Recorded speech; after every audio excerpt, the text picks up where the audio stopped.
Good morning. So glad to see you here today. I was noticing in some of the videos when I was editing them that I didn't have this in the picture. So I'm hoping that I don't sit in front of it because I think it's so beautiful and we're coming up on Christmas. So I want to make sure it's included in my recording. I absolutely love it. I don't put up a tree anymore. So that is my only thing that I put up now for Christmas. I don't do Christmas trees anymore. Stopped doing that a few years back. So let's see. Today we are on day 342. We're still in week 49. We're still in the book of Hosea. Matter of fact, today we will be reading Hosea chapter 6, verses 1 through to chapter 9 to verse 17.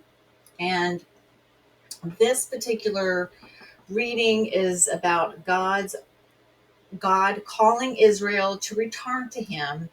And then he warns of judgment for their idolatry and their faithlessness. And I'm just going to jump right in as usual. Come, let us, Israel and Judah, return to the Lord. He has torn us to pieces, but he will heal us. But he will bind up. He has injured us, but he will bind up our wounds. After 2 days, he will revive us. On the third day, he will restore us that we may live in his presence. Let us acknowledge the Lord. Let us press on to acknowledge him. As surely as the sun rises, he will appear. He will come to us like the winter rains, like the spring rains that water the earth. What can I do with you, Ephraim? What can I do with you, Judah? Your love is like the morning mist, like the early dew that disappears. Therefore, I cut you in pieces with my prophets.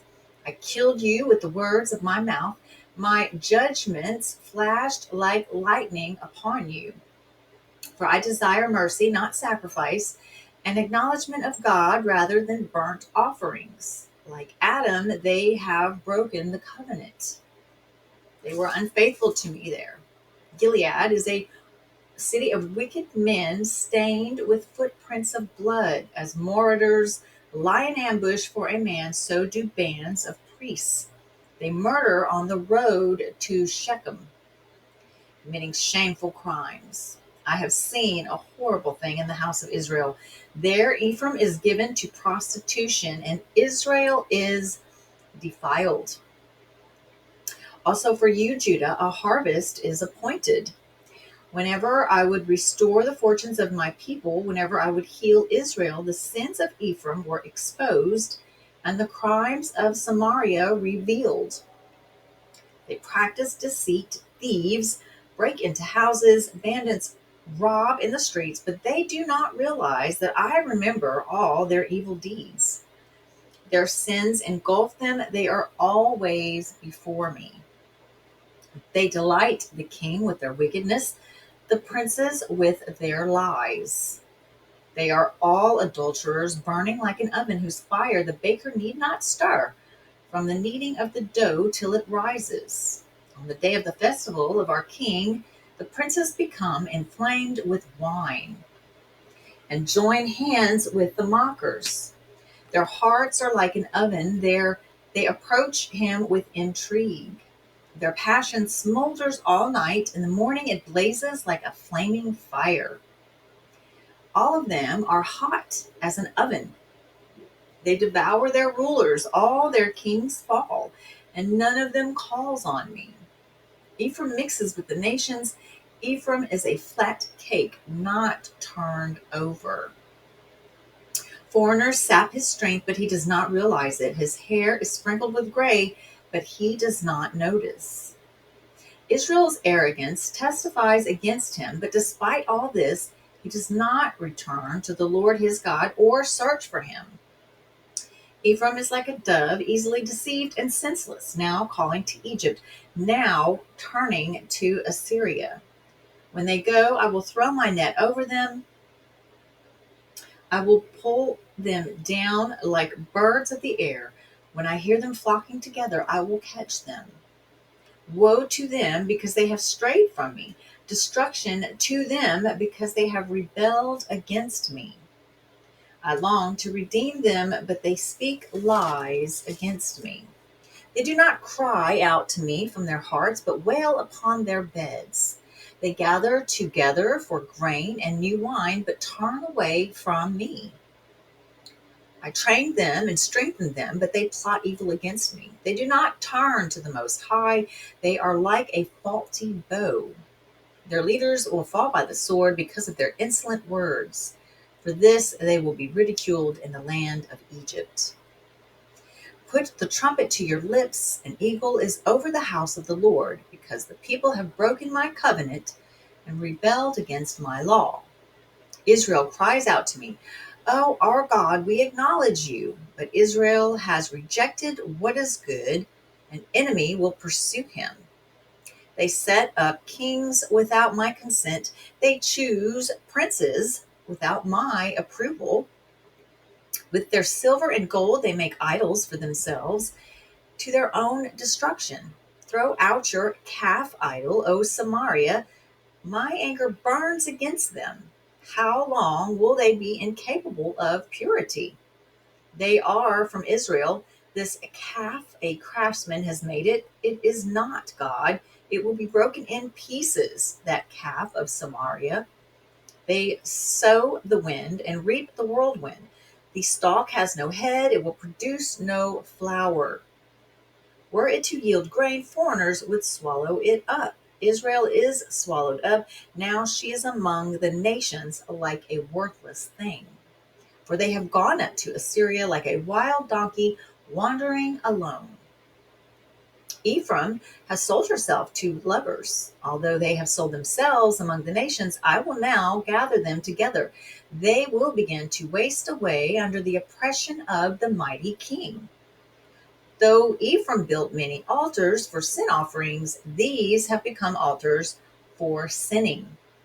I wrote for them the many things of my law, but they regarded them as something alien.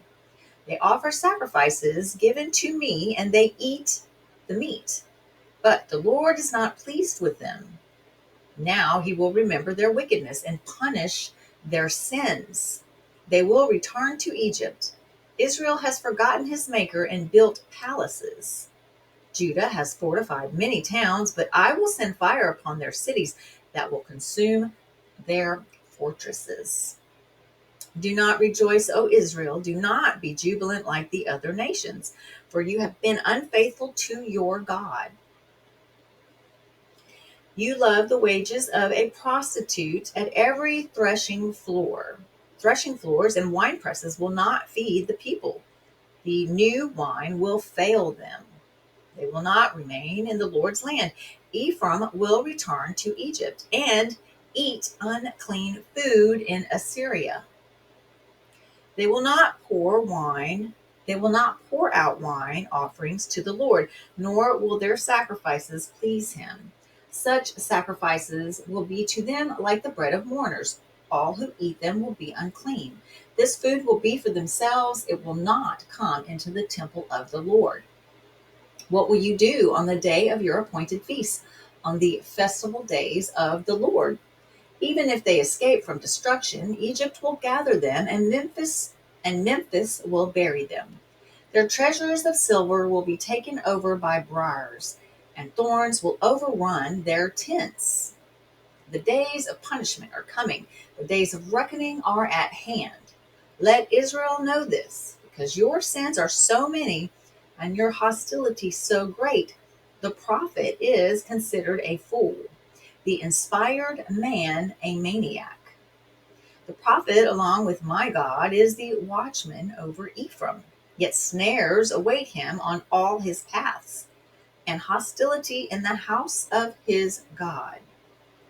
They have sunk deep into corruption as in the days of Gibbo.